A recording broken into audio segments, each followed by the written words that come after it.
வணக்கம், welcome to Princy's Authentic Kitchen. இன்னைக்கு என் ஃப்ரெண்ட்ஸுக்காக வந்து தக்காளி காய் வெள்ளைக்கறியோட வந்திருக்கிறேன். இந்த தக்காளி காய் வெள்ளைக்கறி எப்படி செய்யறேன்னு சொல்லி உங்களுக்கு ஸ்டெப் பை ஸ்டெப் காட்டித்தரேன். தக்காளி காயும் கத்தரிக்காயும் போட்டு வெள்ளைக்கறி வைக்கிறதுக்கு வந்து நான் இதில் ஒரு சட்டி எடுத்து வச்சுருக்கேன். மண் சட்டி எடுத்து வச்சுக்கொண்டு இதில் வந்து கத்தரிக்காய் இருக்குது 150 கிராம். இல்லாட்டிக்கு ஒரு அளவான கத்தரிக்காயில் உண்டு. இதில் போடுங்க. இதில் வந்து தக்காளி காய் இருக்குது 2 மீடியம் தக்காளி காய், எல்லாத்துக்கு 230 கிராம் வருது தக்காளி காய். இதையும் இதில் போடுங்க. இதில் வந்து சின்ன வெங்காயம் எடுத்து வச்சிருக்கேன். ஒரு அளவான வெங்காயம் எடுத்துச்சுன்னா 2, எல்லாத்துக்கு 40 கிராம் வெங்காயம் எடுத்து வட்டி வச்சிருக்கேன். இதையும் இதில் போடுங்க. இதில் வந்து பச்சை மிளகாய் இருக்குது, 4 பச்சை மிளகாய். இதையும் இதில் போடுங்க. இதில் வந்து ஒரு காம்பு கருவேப்பிலை இருக்குது. இதையும் இதில் போடுங்க. உங்களுக்கு தேவையான அளவு உப்பு சேருங்க. பட் இப்போதைக்கு நான் வந்து 1 டீஸ்பூன் உப்பு சேர்க்குறேன். இதில் வந்து மஞ்சள் இருக்குது, டர்மரிக் பவுடர் 1/2 டீஸ்பூன். இப்போ இதையும் இதில் போடுங்க. இதில் வந்து 4 உள்ளி பல் இருக்குது. இந்த உள்ளியையும் இதில் போடுங்க. இதில் வந்து 2ஆம் பாலும் 3ஆம் பாலும் இருக்குது கலந்து. இதில் 1 கப் எல்லாத்துக்கு 250 ml வருது. இப்போ இதையும் இதில் விடுங்க. இப்போ நான் ஹீட்டை வந்து மீடியம் ஹீட்டில் வச்சுருக்கேன். வச்சுக்கொண்டு இப்போ நான் ஒன்றுமே தேவையில்லை. இப்போ நான் இதை மூடி போட்டு ஒரு 10 நிமிஷம் வந்து இதை நல்லா கொதிக்க விட போகிறேன். இப்போ சரியாக 10 நிமிஷமாக இது கொதிச்சு கொண்டு இருக்குது. இப்போ திறந்துட்டு நல்லா மிக்ஸ் பண்ணி விடுங்க.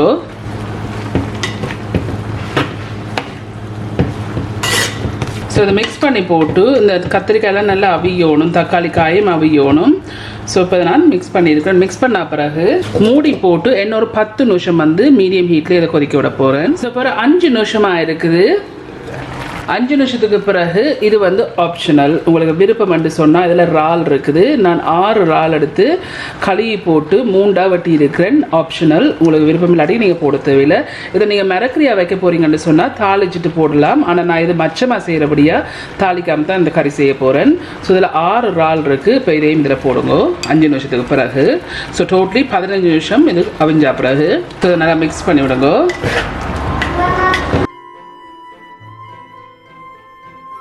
ஸோ இது மிக்ஸ் பண்ணி போட்டு இதை மூடி போட்டு என்னோட 5 நிமிஷம் மீடியம் ஹீட்லேயே கொதிக்க விட போகிறேன். ஸோ இப்போ என்னோட 5 நிமிஷம் ஆயிடுச்சு. ஸோ டோட்டலி வந்து 10 நிமிஷம் மிக்ஸ் பண்ணி போட்டு பாருங்க. தக்காளி பழம் வந்து அவிஞ்சிட்டாண்டு.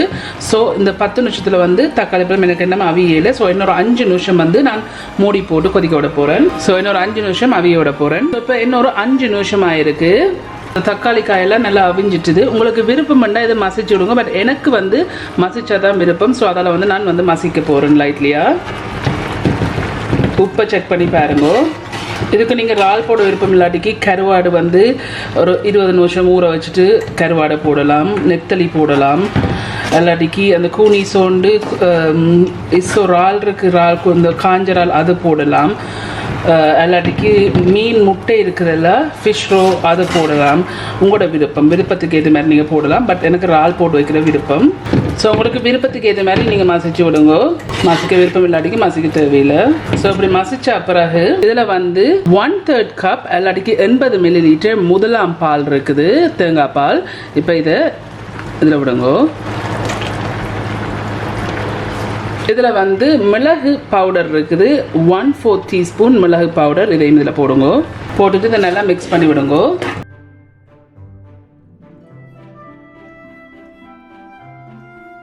இந்த பால் விட்ட அப்புறம் 2 நிமிஷம் வந்து மீடியம் ஹீட்லேயே நான் இதை கொதிக்க விட போகிறேன். ஸோ இப்போ 2 நிமிஷம் ஆயிட்டு நான் அடுப்பை வந்து நிப்பாட்டிட்டு இதை மிக்ஸ் பண்ணி போட்டு உப்பை செக் பண்ணி பாருங்க. இதுதான் இந்த தக்காளி காயும் கத்தரிக்காயும் போட்டு வெள்ளைக்கறி வைக்கிறது. பட் அடிஷ்னலாக வந்து நான் இறால் போட்டிருக்கிறேன். ஸோ இந்த கறி வந்து செய்து முடிஞ்சுது. ஓகே ஃப்ரெண்ட்ஸ், எல்லாம் செய்து முடிஞ்சது. சூப்பராக இருந்திருக்கு. நீங்கள் எல்லாரும் கண்டிப்பாக ட்ரை பார்த்து எப்படி இருக்குன்னு சொல்லி உங்கள் காமெண்ட்ஸில் கீழே விடுங்க. உங்களுக்கு இந்த வீடியோ பிடிச்சிருந்து சொன்னால் மறக்காம தம்ஸ் பண்ணுங்க. இந்த வீடியோ வந்து உங்கள் ஃப்ரெண்ட்ஸ் அண்ட் ஃபேமிலியோட ஷேர் பண்ணுங்கள். உங்களுக்கு வந்து இந்த சேனல் வந்து இன்ட்ரெஸ்டிங்காக பிடிச்சிருந்தேன்னு சொன்னால் சப்ஸ்கிரைப் பட்டன் அமைத்தி அதுக்கு பக்கத்து பெல் ஐக்கான் அமைத்தினா தான் நான் அப்லோட் பண்ணுற வீடியோஸ் எல்லாம் உங்களுக்கு நோட்டிஃபிகேஷன்ஸ் வரும். மீண்டும் இன்னொரு இன்ட்ரெஸ்டான டிஷ்ஷில் சந்திக்கும் வரையும் நன்றி, வணக்கம்.